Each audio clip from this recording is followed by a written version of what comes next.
Elvis's voice, weathered but warm. Y'all ever have one of those nights where everything just stops?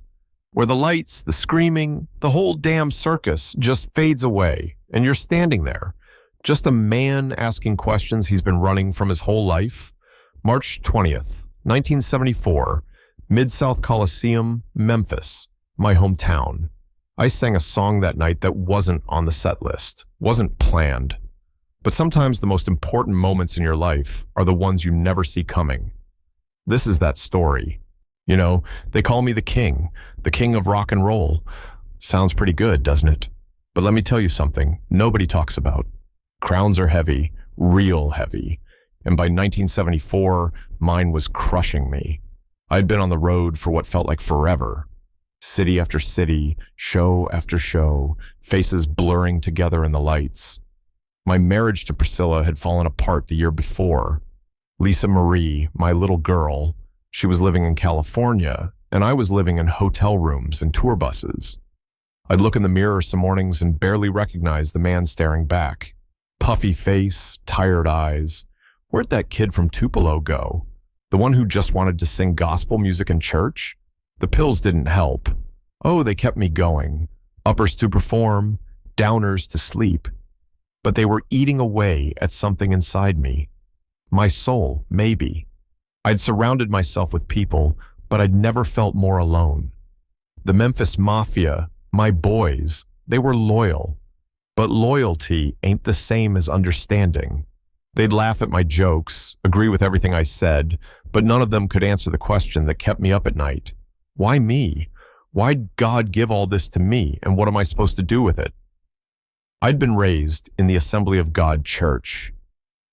My mama, Gladys, God rest her soul, she made sure Jesus was in my heart before anything else.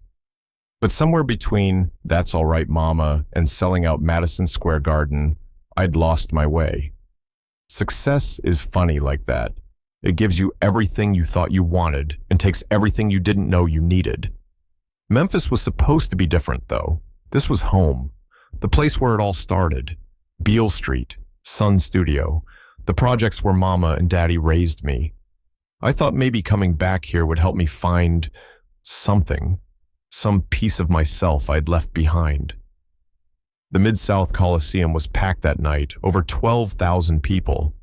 I could feel their energy before I even hit the stage. They weren't just fans.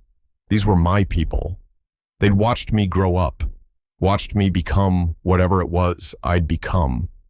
And standing in that dressing room, looking at my jumpsuit, white with gold eagles, gaudy as hell, but that's what they expected, I felt this wave of exhaustion wash over me.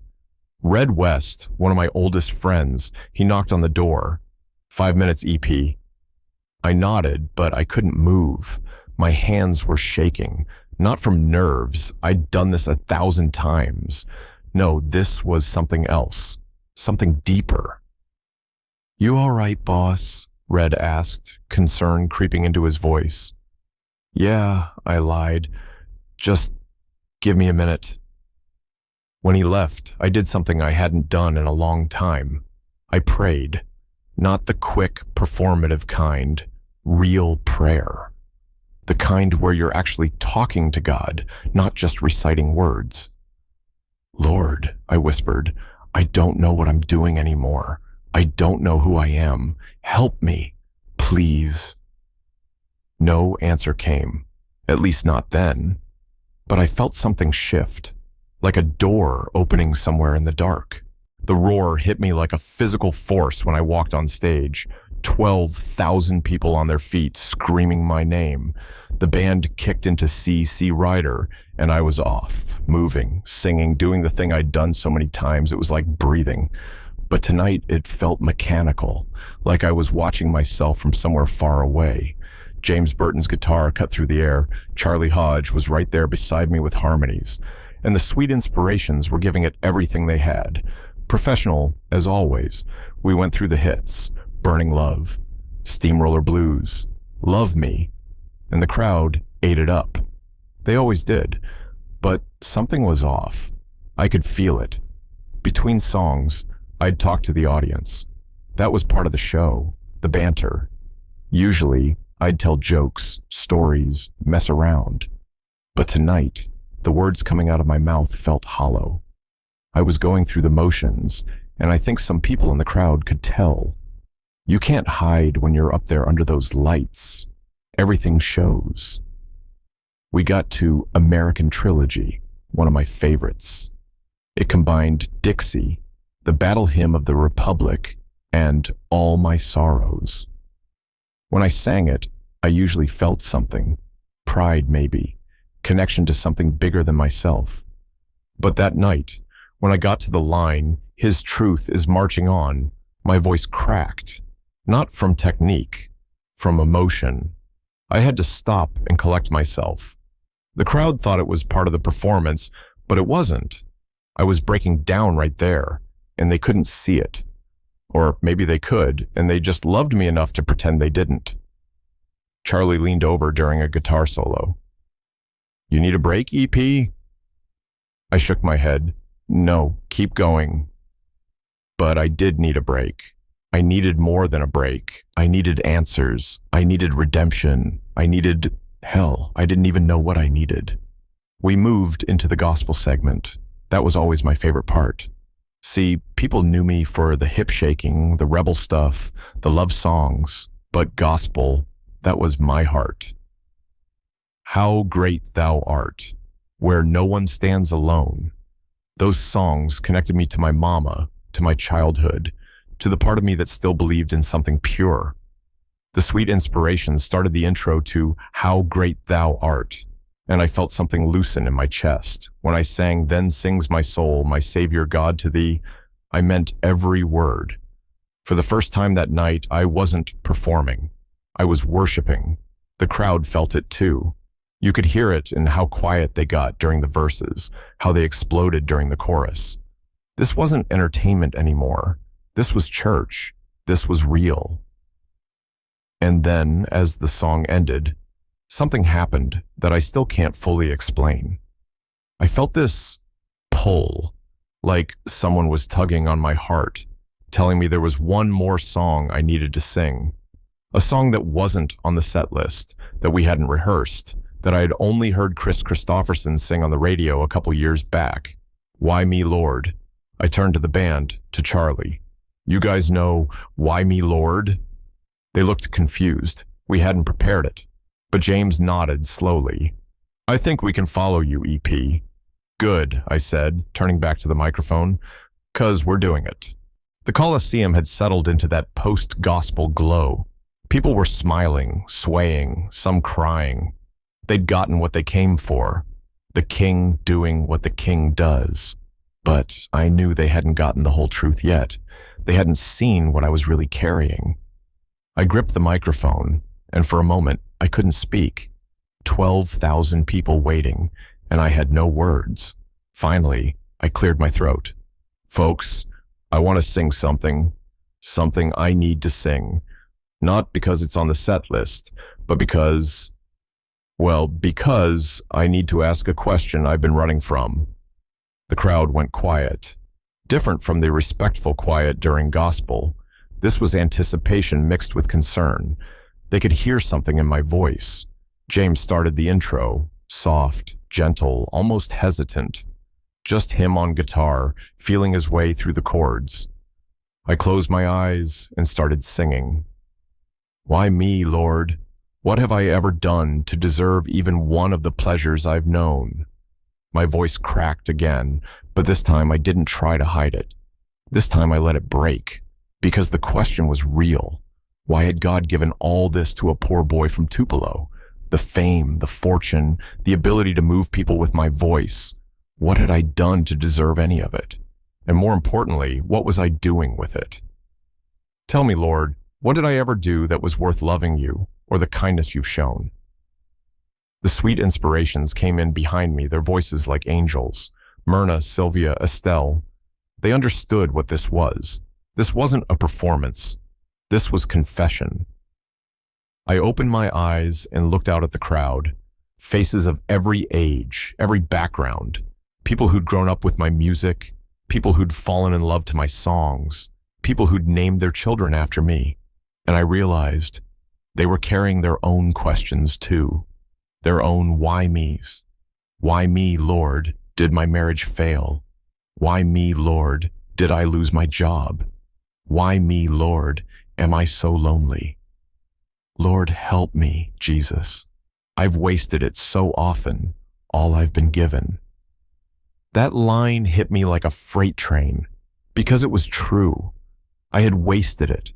The talent, the platform, the chances to do something meaningful. I had spent years chasing highs, from pills, from women, from applause, when I should have been chasing purpose. Tears were streaming down my face now, and I didn't care. Let them see. Let them see that the king bleeds too, that the king questions too, that the king is just a man trying to figure out what the hell he's supposed to do with this life. The band followed me through every verse, every cry. They weren't just playing anymore. They were praying with me. Charlie's voice harmonizing, the horns swelling at just the right moments, the drums holding steady like a heartbeat. Try me, Lord. If you think there's a way I can try to repay all I've taken from you. And there it was.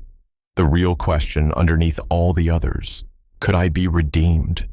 Was there still time to turn this around, to use what I'd been given for something that mattered? Or was I too far gone, too lost in the pills and the pain and the loneliness? I looked up, not at the crowd, but beyond them. Past the lights, past the ceiling, to wherever God was listening.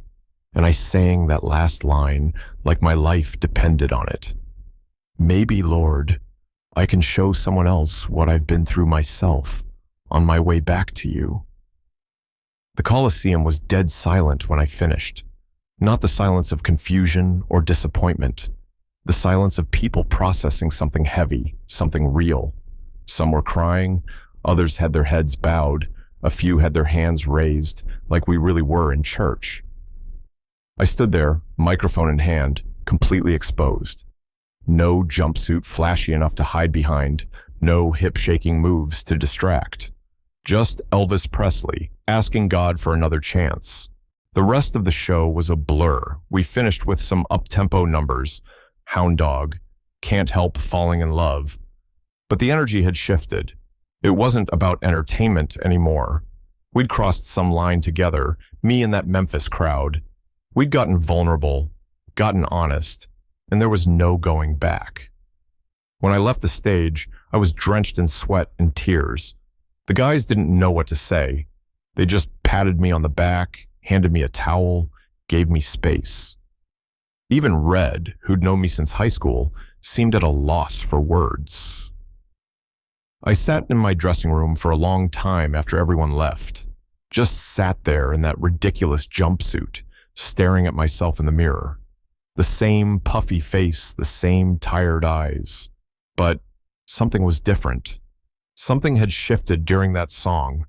I didn't have all the answers. I was still taking the pills, still struggling with the weight, still missing my daughter. The crown was still heavy, but for the first time in years, I felt like maybe, just maybe, there was a path forward. A way to turn all this pain and confusion into something meaningful. Maybe, Lord, I can show someone else what I've been through myself, on my way back to you. That line kept echoing in my head. Maybe that was it. Maybe that was why God had given all this to me. Not so I could hoard it, not so I could waste it on excess and ego, but so I could help other people who were struggling, people who felt lost, who felt unworthy, who were asking their own why me questions. The newspapers the next day barely mentioned why me, Lord. They talked about the jumpsuit, the hits, the classic Elvis show.